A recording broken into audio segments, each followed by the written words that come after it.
بسم الله الرحمن الرحیم الحمد للہ والصلاة والسلام علی رسول اللہ وعلی آلہ واصحابہ اجمعین اما بعد۔ ناظرین کرام، السلام علیکم ورحمۃ اللہ وبرکاتہ۔ اصحاب رسول اللہ صلی اللہ علیہ وسلم کے عنوان سے اپنے اس پروگرام کے ہمراہ ہم آپ کی خدمت میں حاضر ہیں، اور اس سے قبل گزشتہ ملاقات کے موقع پر ذکر خیر چل رہا تھا۔ رسول اللہ صلی اللہ علیہ وسلم کے صحابی جناب حضرت ابو العاص ابن الربیع رضی اللہ عنہ کے حالات زندگی کے بارے میں، اور اس حوالے سے ہم گفتگو کر رہے تھے بالکل ابتدائی زمانے کی، کہ اس وقت تک یہ ابو العاص مسلمان نہیں ہوئے تھے۔ تو اس ابتدائی دور میں مشرکین مکہ نے جب یہ بات طے کی کہ رسول اللہ صلی اللہ علیہ وسلم سے انتقام کی خاطر، اور یہ کہ آپ صلی اللہ علیہ وسلم کو اذیت پہنچانے کی غرض سے آپ صلی اللہ علیہ وسلم کی جو تینوں صاحبزادیاں رقیہ، ام کلثوم اور زینب رضی اللہ عنہن کے ظہور اسلام سے قبل وہاں اس مشرک معاشرے میں جن لوگوں کے ساتھ ان کی شادیاں ہوئی تھیں وہ مشرک ہی تھے، لہذا ظہور اسلام کے بعد انہوں نے مشرکین مکہ نے یہ بات طے کی کہ انہیں طلاق دلوا دی جائے۔ چنانچہ ابو لہب کے بیٹوں عتبہ اور عتیبہ نے اپنی بیویوں جو کہ رسول اللہ صلی اللہ علیہ وسلم کی صاحبزادیاں تھیں، یعنی رقیہ اور ام کلثوم رضی اللہ عنہما، انہیں طلاق دے دی، جبکہ ابو العاص نے ایسا کرنے سے انکار کر دیا، اور رسول اللہ صلی اللہ علیہ وسلم نے بھی اس معاملے کو اللہ کے حوالے کر دیا۔ ایک تو اس وجہ سے کہ ابو العاص اپنی بیوی سے یعنی زینب رضی اللہ عنہا سے بہت زیادہ محبت کیا کرتا تھا اور عزت و احترام کا معاملہ کیا کرتا تھا، لیکن دین اسلام قبول کرنے پر وہ آمادہ نہیں تھا۔ بہرحال بیوی کی تو عزت کرتا ہے رسول صلی اللہ علیہ وسلم نے، ایک تو اس وجہ سے، اور دوسری بات یہ کہ اس وقت تک ایسا کوئی حکم اللہ کی طرف سے نازل نہیں ہوا تھا کہ مسلمان اور مشرک یہ دونوں آپس میں میاں بیوی کی حیثیت سے نہیں رہ سکتے، ایسا کوئی حکم نازل نہیں ہوا تھا، اور اس معاشرے میں ابتدائی دور میں ایسی اور بھی متعدد مثالیں موجود تھیں، لہذا رسول صلی اللہ علیہ وسلم نے بھی خاموشی اختیار فرما لی۔ اس کے علاوہ ناظرین کرام، مزید یہ کہ خود زینب رضی اللہ عنہا یعنی رسول اللہ صلی اللہ علیہ وسلم کی صاحبزادی بھی اس دوران مسلسل اپنے شوہر ابو العاص کو مسلمان بن جانے کے لیے آمادہ کرنے کی کوششوں میں مشغول رہیں، منہمک رہیں کہ ابو العاص دین اسلام قبول کر لے، اور مثالیں بھی دیا کرتی کہ دیکھو وہ تمہارے جو بہت قریبی دوست ہیں ابو بکر، دیکھو وہ بھی تو مسلمان ہو چکے ہیں، اور اسی طرح ابو العاص دیکھو کہ وہ تمہارے گہرے دوست اور جو کہ تمہاری تجارت میں تمہارے شریک اور حصے دار بھی ہیں، کہ دوستی بھی ہے اتنی گہری اتنی پرانی، اور تمہارے ساتھ تجارت میں وہ شریک بھی ہیں، یعنی عثمان ابن عفان وہ بھی مسلمان ہو گئے، تمہیں کیوں تردد ہے؟ تمہیں بھی دین اسلام قبول کر لینا چاہیے ضرور۔ بیوی کی طرف سے اس مسلسل اصرار اور ان کوششوں کے جواب میں ابو العاص ہمیشہ یہی جواب دیا کرتا کہ دیکھو زینب، میں دل کی گہرائیوں سے اس بات کو خوب جانتا ہوں اور مانتا ہوں کہ تمہارے والد جو کچھ کہتے ہیں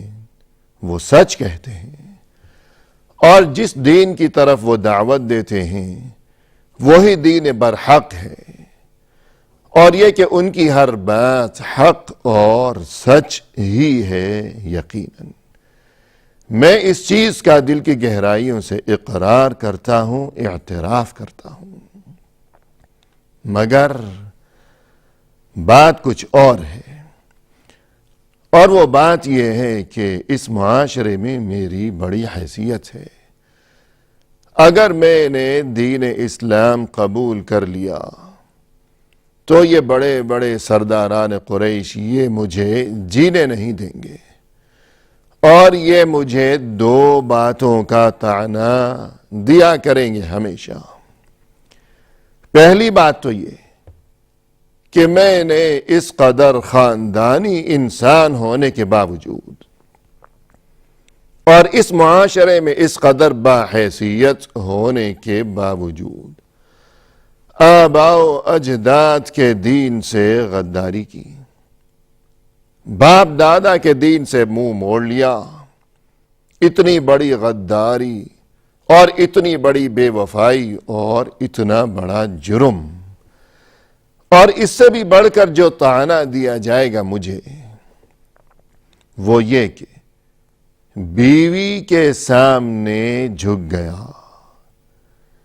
کہ تمہارے والد میرے سسر ہیں، اور اللہ نے انہیں نبوت عطا فرما کر بھیجا ہے۔ اگر میں کوئی غیر انسان ہوتا، یہ رشتہ نہ ہوتا، تو یقیناً میں ان کی دعوت حق پر لبیک کہتے ہوئے دین اسلام قبول کر لیتا، لیکن یہ اتنی بڑی مجبوری اور یہ اتنی بڑی پریشانی درمیان میں آ پڑی ہے کہ یہ جو رشتہ ہے کہ میں کیا کروں، عزت کا سوال بن چکا ہے۔ لوگ یہ کہیں گے کہ باپ دادا کے دین سے منہ موڑا اور غداری کی، کیوں؟ کس کی خاطر؟ بیوی کے سامنے ہتھیار ڈال دیے کہ بیوی کے سامنے جھک گیا، بیوی کی بات مان لی، اور باپ دادا کے دین کی کوئی حیثیت ہی نہیں رہی۔ بس یہ وہ مجبوری ہے، بہت بڑی مجبوری، کہ جو میرے قدموں کی زنجیر بنی ہوئی ہے، میں کیا کروں؟ لیکن ظاہر ہے کہ یہ اس کی فضول باتیں تھیں کہ دین کے معاملے میں کیا عزت کی باتیں اور کیا باپ دادا کی باتیں، کیا آباء و اجداد کے دین کی باتیں، کیا بیوی کے سامنے ہتھیار ڈالنے کی باتیں۔ حق تو حق ہے کہ اگر اپنی فکر ہے، دنیا و آخرت میں نجات کی فکر ہے، تو حق کو تو قبول کرنا ہی ہے۔ یہ تو کوئی بات نہیں کہ بیوی کے ساتھ کیا تعلق ہے اور یہ کہ رسول اللہ صلی اللہ علیہ وسلم کے ساتھ کیا رشتہ ہے۔ بہرحال یہ اس کی سوچ تھی، اور ہمیشہ وہ یہی اپنی مجبوری بیان کیا کرتا تھا حضرت زینب رضی اللہ عنہا کے سامنے۔ اور یہ کہ ناظرین کرام، اسی کیفیت کے دوران وہاں مکی زندگی میں شب و روز گزرتے چلے گئے، اور وقت کا یہ سفر جاری رہا، چلتا رہا، یہاں تک کہ آخر نبوت کے 13ویں سال جب اللہ عز و جل کی طرف سے ہجرت کا حکم نازل ہوا، تو اللہ کے اس حکم کی تعمیل کرتے ہوئے تمام مسلمان، اور یہاں تک کہ بالآخر خود رسول اللہ صلی اللہ علیہ وسلم بھی ہجرت کر گئے، مکہ سے مدینہ چلے گئے۔ اور اس ہجرت کے بعد اور مدینہ منورہ کی طرف اس منتقلی کے بعد اور وہاں مستقل طور پر رہائش پذیر ہو جانے کے بعد جب ایک نئے دور کا آغاز ہوا، نئی زندگی کا آغاز ہوا، اور ایک نئی صبح کا سورج طلوع ہوا مکمل آب و تاب کے ساتھ، مشرکین مکہ کو مسلمانوں کی یہ نئی زندگی اور راحت و اطمینان سے بھرپور یہ زندگی پسند نہ آئی، اور وہ سوچنے لگے اور پیچ و بل کھانے لگے کہ یہ مسلمان ہمارے شکنجے سے کیوں نکل گئے، انہیں کیوں نجات نصیب ہو گئی۔ وہاں مدینہ میں اب یہ لوگ باعزت زندگی، پرسکون زندگی، راحت کی زندگی، اور ہم بس دیکھتے رہیں، خاموش تماشائی بنے رہیں، ایسا نہیں ہو سکتا۔ صبر نہیں ہوا مشرکین مکہ سے، لہذا ہجرت کے بعد بہت جلدی، محض دوسرے ہی سال یعنی سن 2 ہجری میں یہ مشرکین مکہ اپنے بڑے لشکر جرار کے ساتھ اور اپنے ناپاک عزائم کے ساتھ وہاں جا پہنچے مدینہ۔ مکہ سے سفر کیا اور یہ سینکڑوں میل کی مسافت طے کرتے ہوئے مدینہ جا پہنچے، مسلمانوں پر جنگ مسلط کرنے کے لیے اور ہمیشہ کے لیے انہیں صفحہ ہستی سے مٹا دینے کے لیے۔ اور ناظرین کرام، اس روانگی سے قبل جب تیاریوں کا سلسلہ عروج پر تھا کہ اس سفر کی تیاری، لشکر کی تیاری اور اس بڑی جنگ کی تیاری، جب ان تیاریوں میں مشغول تھے مشرکین مکہ، تو اس دور میں اور تیاری کے ان مراحل میں ابو العاص نے یہ فیصلہ کیا اپنے دل میں کہ میں اس لشکر میں شامل نہیں ہوں گا، میں وہاں نہیں جاؤں گا، رسول اللہ صلی اللہ علیہ وسلم کے خلاف اور دین اسلام کے خلاف اور مسلمانوں کے خلاف جنگ لڑنے کے لیے میں وہاں جاؤں، مجھے کیا لینا دینا۔ اس نے سوچا کہ مجھے رسول اللہ صلی اللہ علیہ وسلم سے کوئی دشمنی نہیں ہے، دین اسلام سے کوئی عداوت نہیں ہے، کسی مسلمان کے ساتھ میری کوئی دشمنی نہیں ہے، کوئی مخالفت نہیں ہے، کوئی مخاصمت نہیں ہے، پھر میں کیوں اپنی جان جوکھوں میں ڈالوں، میں کیوں جاؤں۔ یہ فیصلہ کیا اپنے دل میں کہ میں نہیں جاؤں گا۔ لیکن جب آخری مرحلہ آیا، لشکر کی روانگی کا وقت آیا، سرداران قریش آ پہنچے، اور وہی طعن و تشنیع کے سلسلے اور وہی طنز کے سلسلے کہ بیوی کی وجہ سے جھک گیا اور آباء و اجداد کے دین کے ساتھ غداری کر رہا ہے، کس کی خاطر؟ بیوی کی خاطر۔ کہ اس معاشرے میں کہ جہاں بیوی کی کوئی حیثیت ہی نہیں تھی، جانور سے بھی بدتر جہاں عورت کو اور خاص طور پر بیوی کو تصور کیا جاتا تھا، اور یہ کہ اپنی بیٹیوں کو جس معاشرے میں وہ لوگ زندہ درگور کر دیا کرتے تھے، تو یہ حیثیت تھی، یہ عزت تھی عورت کی، اور بیوی کی تو بالخصوص کوئی حیثیت ہی نہیں تھی۔ تو یہ طعنے کہ باپ دادا کے دین کے ساتھ غداری، کس کی خاطر؟ بیوی کی خاطر۔ عجیب معاملہ تھا۔ اب کیا کرے ابو العاص؟ آخر روانہ ہو گیا، اس لشکر میں شامل ہوا، مشرکین مکہ کے ساتھ روانہ ہوا، اور یہ کہ سبھی کی اس ہمراہی میں مدینہ جا پہنچا۔ بدر کے مقام پر دونوں لشکروں کا آمنا سامنا ہوا کہ مدینہ شہر سے باہر کچھ فاصلے پر وہ تاریخی مقام کہ جس کا نام تھا بدر، اور آج بھی اسی نام سے وہ مقام جانا پہچانا جاتا ہے، وہاں جنگ کی نوبت آئی، حق و باطل کے درمیان، کفر و اسلام کے درمیان، رسول اللہ صلی اللہ علیہ وسلم اور مشرکین مکہ کے درمیان وہ پہلی تاریخی جنگ۔ اور عجیب و غریب صورتحال تھی کہ ایک طرف ہے مسلمان کہ جن کی تعداد ہے بہت کم، محض 313، اور ان 313 میں سے اکثریت غیر مسلح ہے، خالی ہاتھ ہے، نہتے چلے آئے ہیں، جبکہ دوسری جانب 1000 آزمودہ کار سپاہیوں پر مشتمل، بڑے جنگجوؤں پر مشتمل، تجربہ کار قسم کے وہ جنگجو، اور ہر قسم کے سامان جنگ کی بڑی فراوانی۔ جنگ کا آغاز ہوا، عجیب و غریب جنگ، کوئی جوڑ ہی نہیں ہے، کوئی مقابلہ ہی نہیں ہے، مگر اس کے باوجود حق اور باطل کا سوال ہے۔ اللہ سبحانہ و تعالی کی طرف سے اپنے مؤمن بندوں کے لیے، اہل حق کے لیے غیبی تائید و نصرت کا انتظام کیا گیا، غیبی مدد کا سامان کیا گیا۔ اللہ نے مسلمانوں کو فتح و غلبہ عطا فرمایا، جبکہ مشرکین مکہ کو تاریخ کی بدترین ذلت و رسوائی اور شکست و پسپائی کا سامنا کرنا پڑا، اور نتیجہ یہ برآمد ہوا۔ اس شکست اور اس ہزیمت اور پسپائی کے بعد صورتحال یوں نظر آئی کہ مشرکین مکہ کے لشکر میں سے بڑے بڑے جو سرداران قریش تھے اور بڑے نامی گرامی قسم کے جو ان کے سپہ سالار تھے اور جو ان کے پہلوان تھے، بڑے بہادر، نتیجہ یہ برآمد ہوا کہ ان میں سے بہت سے مارے گئے میدان جنگ میں، جبکہ ان میں سے بہت سے زخمی ہوئے اور بہت سے بھاگ کھڑے ہوئے،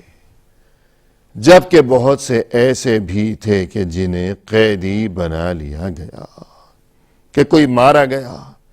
کوئی زخمی ہوا، کوئی بھاگ کھڑا ہوا اور کسی کو قیدی بنا لیا گیا، مسلمانوں کے ہاتھوں میں قیدی، رسول اللہ صلی اللہ علیہ وسلم کے قیدی۔ اور یہ ایک الگ موضوع ہے، الگ بحث ہے کہ دنیا کی تاریخ میں کتنی بڑی بڑی جنگیں لڑی گئی ہیں،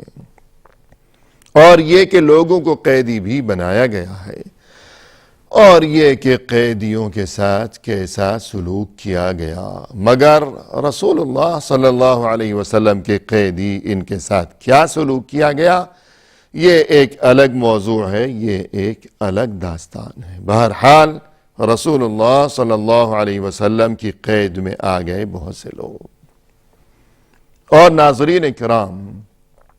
یہ نوجوان کہ جو ہمارا موضوع گفتگو ہے، یعنی ابو العاص ابن الربیع، اس کے نصیب نے اسے قیدیوں میں جا پہنچایا کہ وہ لوگ جنہیں قیدی بنایا گیا، ابو العاص بھی انہی میں تھا۔ اور قیدی بن جانے کے بعد کہ یہ بہت سارے قیدی ہیں، اب کیا کیا جائے؟ رسول اللہ صلی اللہ علیہ وسلم نے اپنے ساتھیوں، اپنے صحابہ کرام رضوان اللہ علیہم اجمعین کے ساتھ مشورے کا سلسلہ شروع فرمایا کہ بتائیے کیا سلوک کیا جائے، کیا معاملہ کیا جائے، ان قیدیوں کا کیا کیا جائے۔ اور اپنے جانثار صحابہ کرام کے ساتھ مشاورت کے بعد آخر فیصلہ یہ کیا گیا کہ فدیہ لے کر انہیں آزاد کر دیا جائے، کہ فدیہ لیا جائے۔ اگر ویسے ہی انہیں آزاد کر دیا جائے تو یہ دوبارہ جائیں گے اور پھر چلے آئیں گے اور ہمارے لیے مصیبت پیدا کریں گے۔ یہ تو اللہ اور رسول کے دشمن ہیں، دین اسلام کے دشمن ہیں۔ اگر ان پر ترس کھاتے ہوئے انہیں قتل نہ بھی کیا گیا کہ آزاد کر دیا گیا، رہا کر دیا گیا، مگر یہ پھر چلے آئیں گے، لہذا کچھ تو سزا دی جائے کہ آئندہ ایسا کرتے ہوئے یہ سوچیں۔ اور سزا یہ تجویز کی گئی کہ فدیہ وصول کیا جائے، کہ کچھ رقم ان سے لی جائے اور اس کے عوض انہیں رہا کر دیا جائے۔ یہ فیصلہ کیا گیا اور ان قیدیوں کو یہ فیصلہ سنا دیا گیا۔ اس کے بعد کیا ہوا کہ یہ جو قیدی تھے، ان کے رشتہ دار اور ان کے کارندے اور ان کے قریبی عزیز اور ان کے قاصد وغیرہ ایک تانتا بن گیا، ایک بھاگ دوڑ کا سلسلہ شروع ہو گیا مکہ اور مدینہ کے درمیان، کہ آمد و رفت ہے، آنے جانے کا سلسلہ لگا ہوا ہے، بھاگ دوڑ لگی ہوئی ہے کہ فلاں قیدی کا کوئی رشتہ دار بھی فدیے کی رقم لیے ہوئے چلا آ رہا ہے اور فلاں کا بھی کوئی نہ کوئی چلا آ رہا ہے۔ ایک بھاگ دوڑ کا سلسلہ شروع ہو گیا مکہ اور مدینہ کے درمیان۔ اور پھر ناظرین کرام، بھاگ دوڑ کے اسی سلسلے کے دوران ایک روز کیا ہوا کہ رسول اللہ صلی اللہ علیہ وسلم کی نظر پڑی ایک ہار پر، وہ ہار جو کہ آپ صلی اللہ علیہ وسلم کی لخت جگر اور نور نظر آپ کی پیاری بیٹی زینب رضی اللہ عنہا نے وہ ہار مکہ سے بھجوایا تھا اپنے شوہر ابو العاص ابن الربیع کے چھوٹے بھائی عمرو ابن الربیع کے ہاتھ اپنے شوہر کی رہائی کے خاطر بطور فدیہ وہ ہار بھجوایا تھا کہ جس طرح سبھی لوگ فدیہ کے طور پر رقم بھجوا رہے ہیں، سونا چاندی یا کوئی بھی چیز یا نقدی بھجوا رہے ہیں، تو قیدیوں میں تو زینب کا شوہر بھی شامل تھا، لہذا زینب رضی اللہ عنہا نے بھی بطور فدیہ ایک چیز بھجوائی اپنے شوہر کے چھوٹے بھائی عمرو بن الربیع کے ہاتھ، اور وہ چیز تھی ایک ہار، اور یہ وہی ہار تھا جو کہ شادی کے وقت اور رخصتی کے وقت زینب کی ماں خدیجہ رضی اللہ عنہا نے اپنی لاڈلی بیٹی کو پہنایا تھا رخصتی کے وقت، نکاح کے وقت۔ یہ ہار ماں کا دیا ہوا یہ ہار تھا کہ کتنی جذباتی وابستگی تھی اس ہار کے ساتھ، اور رسول اللہ صلی اللہ علیہ وسلم کی جب نظر پڑی اس ہار پر تو آپ صلی اللہ علیہ وسلم نے اسے پہچان لیا، اور آپ صلی اللہ علیہ وسلم آپ دیدہ ہو گئے، آنکھوں سے آنسو روا ہو گئے، اور انتہائی جذباتی انداز میں اور رقت آمیز منظر کے دوران، ایسی کیفیت کے دوران آپ صلی اللہ علیہ وسلم نے اپنے صحابہ کرام کو مخاطب کرتے ہوئے ارشاد فرمایا کہ ایھا الناس ان زینب بعثت بهذا المال لافتداء ابی العاص فإن رأيتم أن تطلقوا لها أسيرها وتردوا عليها مالها فافعلوا۔ لوگو دیکھو، میری پیاری بیٹی زینب نے یہ ہار بھجوایا ہے اپنے شوہر ابو العاص کی رہائی کی خاطر۔ میں چاہتا ہوں کہ کاش تم لوگ اس کا جو قیدی ہے ہمارے پاس ابو العاص اسے رہا کر دو، اور یہ ہار بھی اسے واپس لوٹا دو، تو کتنی اچھی بات ہو جائے کہ واپس کر دو بیچاری کا یہ مال، اور بغیر فدیے کے ہی اس کے شوہر کو بھی آزاد کر دو۔ اگر تم لوگ میری بات مان لو تو کتنا اچھا ہو جائے۔ ناظرین کرام، اس سلسلے میں مزید گفتگو انشاءاللہ آئندہ پیش کی جائے گی۔ وآخر دعوانا ان الحمد للہ رب العالمین۔